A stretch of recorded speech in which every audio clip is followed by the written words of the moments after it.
On the list of dozens of concerns when it comes to retirement planning, long-term care is almost always on that list. But for some reason, compared to some of the other concerns, it sometimes takes a back seat. Watch this video as we talk about some of the best practices on how to prepare for long-term care.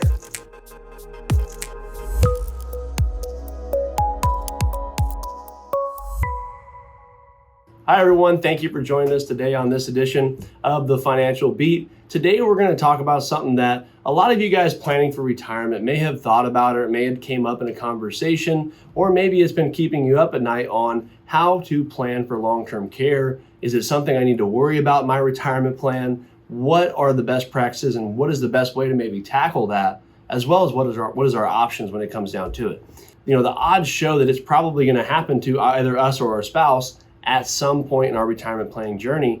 But for some reason, a lot of the other topics come front hand, right? Or come first hand, where we're talking about market risk or taxes or market strategies, annuities, life insurance. All of these other things sometimes take a priority over long-term care, until sometimes we start thinking about long-term care when one of our parents goes through that situation or a family member goes through that situation. And then it kind of becomes top of mind again to realize that, hey, this is something that potentially could affect us in our retirement planning journey. So then it becomes top of mind again. One of the most alarming statistics out there is those of you that are 65 years old have a 70% chance of spending some time in a long-term care or nursing facility.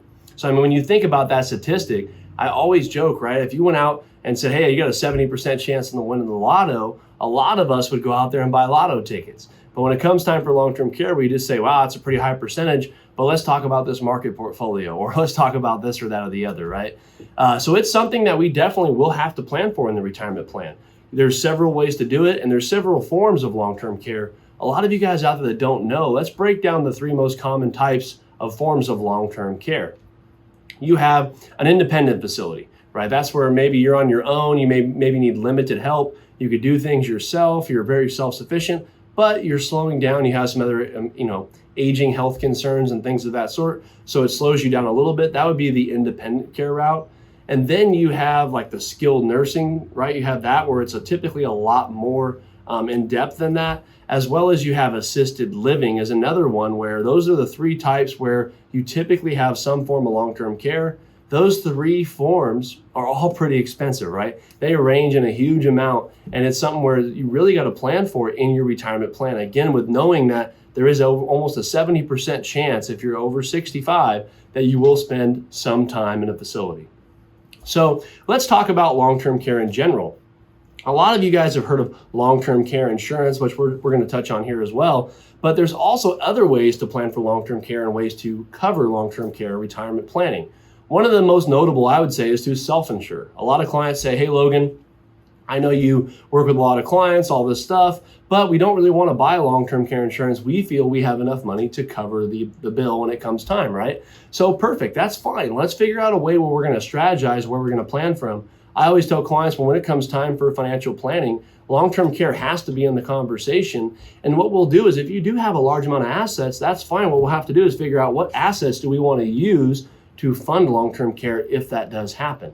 Self-insure, people always ask me, is it something that is reasonable? Is it something that's doable?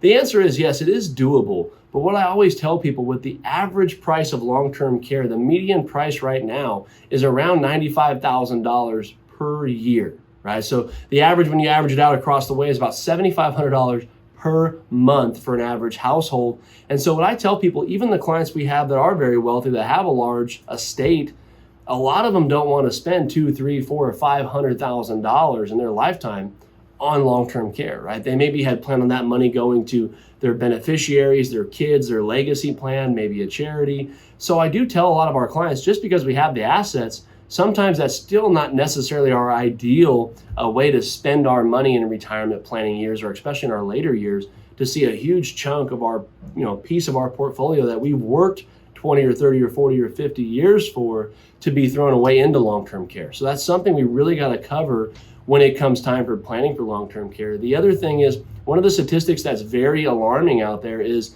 males spend on average about 3.7 years in the facility or in that long-term care. Females, it's a little lower at about 2.5, give or take, 2.5 years. But you look at that at the average cost of about $100,000, that shows you this can get rather pricey. It might be one of the most expensive things in your retirement. Again, we always worry about, man, losing money to the market. That's scary. We worry about taxes. We worry about all these other things. But long-term care can actually be one of the more expensive things when it comes time in our later years of retirement. Then there's the other side where if we're not going to self-insure, we can also buy a long-term care policy. Many of you guys might be familiar with those. Those of you that are familiar, here's a quick education on those policies. They have came a long ways. I'm here to say that over the last few years, they really have transitioned. And people ask, why would I buy a long-term care policy versus self-insuring, right? Again, I have clients do it both ways. Not one's right, not one's wrong, but we got to make sure we identify it in our solution and in our plan. But why we buy a long-term care insurance is it is a great way to take X amount of money and leverage it. Sometimes 2 times, sometimes 3 times, sometimes 4 times that amount for the care benefit. So example, I have a client who we were working with just recently. We were trying to solve for a long-term care benefit that she was trying to get. She was in her early 70s.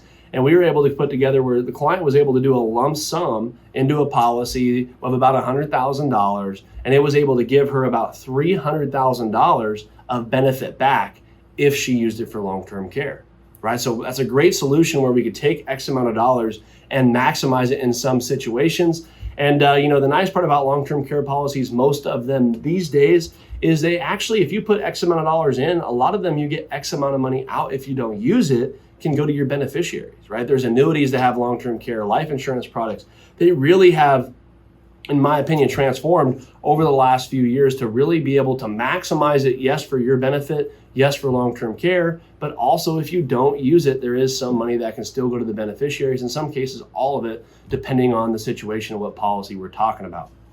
So that's why I would say long-term care can be a great fit for some if we're looking to really maximize our money. We're looking to put a chunk in there to maximize it. Again, sometimes 2 or 3 times the amount we're putting in for care if we qualify and everything checks out. So that's a great alternative to keep in the back of your mind. And if you have an advisor, you've got to make sure you're covering self-insurance or long-term care in your plan because it is so important. The cons of long-term care insurance, what I always tell people is it is not looked at to me as an investment that you're going to use other than for long-term care. We are simply earmarking a hunk of money for a long-term care policy, right? For a long-term care benefit. You don't want to put 100,000 in, 200,000 in, 10,000 in, whatever you're putting in there, and think of it as, oh, I'm going to take money out of it next year. Or I'm going to use it to buy a car or a house. That is not what the long-term care insurance is for. It is strictly used and earmarked for long-term care. Some of them, yes, they can make money on them. Some of them, yes, might have a death benefit, but it's very important to note it is not an in and out investment. It is a long-term vehicle used for that specific purpose. So that would be one of the biggest cons. I would say you've got to make sure when we're planning for long-term care and going to use a policy that it does fit into our overall financial goals and needs. That's why I'm telling you not to run out there and meet with your advisor, because it's got to be a good fit for you in your retirement plan to make sure all of those assets sync up and meet your needs. Now, again, it's one of the most important things that we could talk about with financial planning is long-term care. So for those of you out there, I have a client right now who we've been dealing with for years. They're spending about $140,000 per year on long-term care.